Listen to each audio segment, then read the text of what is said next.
आज हम पढ़ेंगे वास्तविक गैसों के लिए जूल थॉम्सन गुणांक एवं व्युत्क्रमता, Joule Thomson coefficient for real gases and the inversion temperature. सामान्य या कम दाब तथा कमरे के ताप पर हाइड्रोजन और हीलियम को छोड़कर अन्य सभी गैसों के जूल थॉम्सन गुणांक के मान धनात्मक होते हैं, अर्थात गैसों के संरचनात्मक से प्रसार में ताप घटता है। बहुत उच्च तापों पर, जब ताप बहुत उच्च होते हैं तो बहुत उच्च तापों पर सभी गैसों के जूल थॉम्सन गुणांक ऋणात्मक होते हैं, अर्थात बहुत उच्च ताप पर गैसों के सरेंद्र डाट से प्रसार में ताप बढ़ता है। अतः प्रत्येक गैस के लिए एक ऐसा ताप अवश्य होता है जिस पर जूल थॉम्सन गुणांक, जिसको अपने म्यू जेटी से प्रदर्शित किया था, का चिन्ह बदलता है, और इस ताप को व्युत्क्रम ताप, इन्वर्जन टेम्परेचर कहते हैं। इस ताप पर म्यू जेटी का मान शून्य होता है, यानी व्युत्क्रम ताप वो ताप होता है जिस पर म्यू जेटी का मान शून्य होता है। ये तो हमने समझा कि क्या व्युत्क्रम ताप है।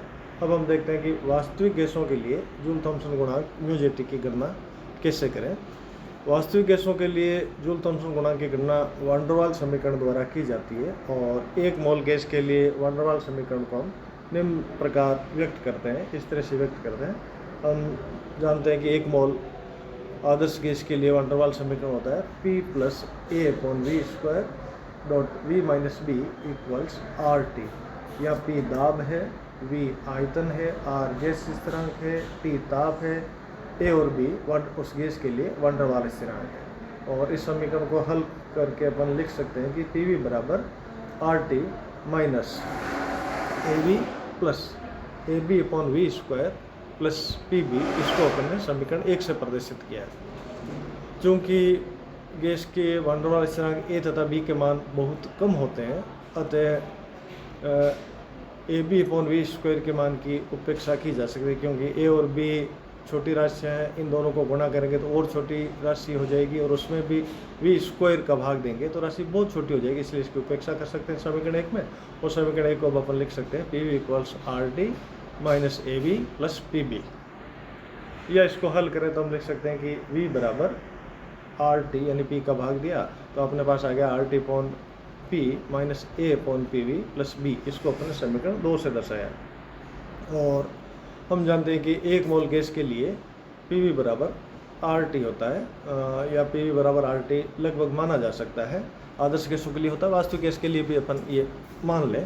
तो यहाँ हम PV की जगह समीकरण 2 में RT लिखते हैं, तो अपने पास समीकरण 2 जो है वो इस रूप में आ जाएगा V equals RT/P minus A/RT plus PB, और इसको अपन ने समीकरण 3 से दर्शाया है। और समीकरण 3 का ताप के संदर्भ में स्थिर दाब पर अवकलन कर लें। जो समीकरण 3 है उसका अपन ताप के संदर्भ में, यानी T के सापेक्ष उसका अवकलन करें और दाब स्थिर रखें, तो समीकरण 3 निम्न रूप ले लेगा del V/del T at constant pressure equals R/P plus A/RT²। इसका अवकलन किया और समीकरण 4 हो गया। अब दूसरी तरफ अपन समीकरण 3 को एक बार पुनर्व्यवस्थित करके लिखें तो अपन लिख सकते हैं कि RT बराबर P into V minus B plus AP/RT। ये अपन लिख सकते हैं कि RP बराबर V minus B plus A/RT²। ये अपने पास आ गया R/P का V minus B/T plus A/RT²। ये समीकरण 5 आ गया।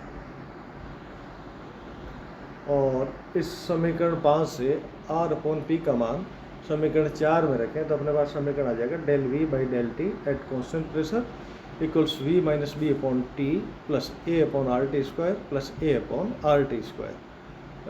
2 बार ये आ गया A/RT², तो इसको अपन लिख सकते हैं कि del V/del T at constant pressure equals V minus B/T plus twice of A/RT²। दोनों पक्षों को T से गुणा कर दें तो अपने पास आ जाएगा T dot del V/del T at constant pressure equals V minus B plus 2A/RT। ये अपन लिख सकते हैं T dot del V/del T at constant pressure minus V बराबर 2A/RT माइनस B, और इसको अपने समीकरण 6 बना दिया।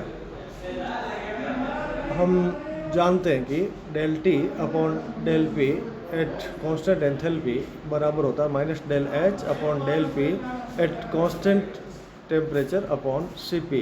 ये समीकरण 7 हो गया। निम्न और दूसरी तरफ अपन एक उष्मागतिक व्यंजक जानते हैं जो कि ज्ञात व्यंजक है, V बराबर T del V by del T at constant pressure plus del H by del P at constant temperature. और समीकरण 8 हमारे पास है del T by del P at constant enthalpy बराबर 1 upon C P T del V by del T at constant pressure minus V. ये समीकरण 8 आ गया। और समीकरण 6 और 8 का उपयोग करके, यानी इन दोनों समीकरणों को उपयोग में लेने पर हम लिख सकते हैं कि del T by del P at constant enthalpy बराबर 1 upon C P 2a upon R T minus B. और हम जानते हैं कि del T by del P at constant enthalpy जो ये म्यू जे टी होता है, तो अपन लिख सकते हैं म्यू जे टी बराबर 1 upon C P 2a upon R T minus B. ये समीकरण 9 है। सी पी ए बी तथा टी के मान ज्ञात होने पर उपरोक्त समीकरण के द्वारा हम वास्तविक गैस के लिए म्यू जे टी का मान ज्ञात कर सकते हैं। और इस समीकरण से स्पष्ट है कि जो समीकरण 9 है वैसे स्पष्ट है कि यदि 2a अपॉन आर टी ये राशि b से बड़ी होगी, यानी 2a upon R T greater than b, तो म्यू जे टी का मान धनात्मक होगा। और यदि ये राशि 2a upon R T less than b हो, b से छोटी हो, तो म्यू जे टी का मान ऋणात्मक होगा। समीकरण 9 में a, b तथा r स्थिरांक है, अतः म्यू जे टी का मान इस समीकरण 9 से स्पष्ट है। कहते हैं म्यू जे टी का मान एवं उसका चिन्ह जो है वो उस ताप पर निर्भर करता है जिस पर प्रसार किया जाता है, अर्थात म्यू जे टी का मान केवल ताप पर ही निर्भर करता है। और वह ताप जिस पर म्यू जे टी अपना चिन्ह बदलता है, अर्थात म्यू जे टी का मान 0 हो, वह व्युत्क्रम ताप होता है, इन्वर्जन टेम्परेचर कहलाता है। यदि इस समीकरण में यदि हम ताप को इन्वर्जन टेम्परेचर टी आई व्युत्क्रम ताप है, इन्वर्जन टेम्परेचर टी आई हो, तो यानी समीकरण में अपन टी की जगह टी आई कर दें तो अपने पास समीकरण आ जाएगा म्यू जे टी बराबर 1 upon C P 2a upon R T I minus B. और इसको बराबर कर देंगे अपन 0, क्योंकि जब t बराबर टी आई होता है तो म्यू जे टी 0 होता है, यानी इन्वर्जन टेम्परेचर पर म्यू जे टी का मान 0 होता है। तो इस समीकरण को हल करेंगे तो अपने पास आ जाएगा 2a अपॉन आर टी आई बराबर बी, या अपन लिख सकते हैं कि टी आई बराबर 2a अपॉन आर बी। इसको समीकरण अपने 10 लिख दिया।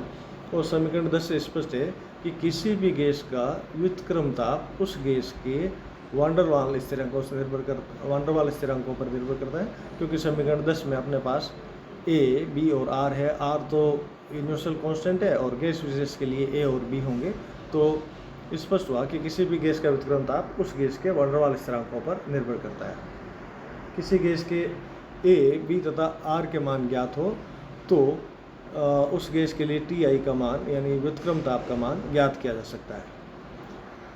हाइड्रोजन व निष्क्रिय गैस हीलियम जूल थॉम्सन प्रभाव के लिए अपवाद है, क्योंकि ये सामान्य ताप पर प्रसारण में ठंडी होने की अपेक्षा गर्म हो जाती है, परंतु निम्न ताप पर ये गैसें भी सामान्य जूल थॉम्सन प्रभाव प्रदर्शित करती है।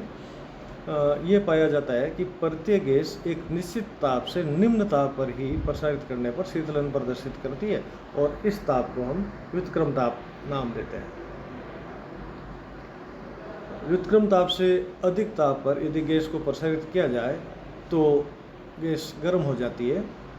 हाइड्रोजन और व्युत्क्रम ताप पर न तो वो शीतलन प्रदर्शित करती है और न ही ऊष्मीय प्रभाव प्रदर्शित करती है।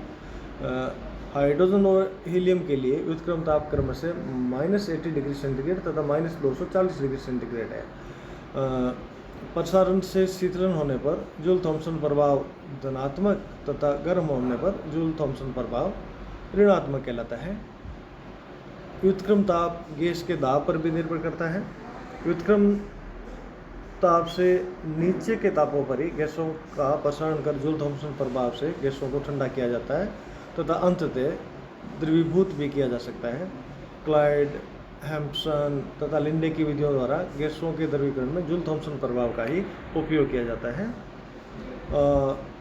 इस व्युत्क्रम ताप और बॉयल ताप में क्या संबंध है इसको भी देखें कि अपने पास समीकरण आया था Ti equals twice of A upon R B. ये राशि A अपॉन आर बी जो है इसको अपन कैपिटल TB से प्रदर्शित करते हैं। कैपिटल TB जो है वो बॉयल ताप कहलाता है। यानी इस समीकरण से स्पष्ट है कि व्युत्क्रम ताप जो है वो बॉयल ताप का लगभग दोगुना होता है। बॉयल ताप वह न्यूनतम ताप है जिससे अधिक ताप पर गैस के PV का मान दाब बढ़ने के साथ सदैव बढ़ता रहता है।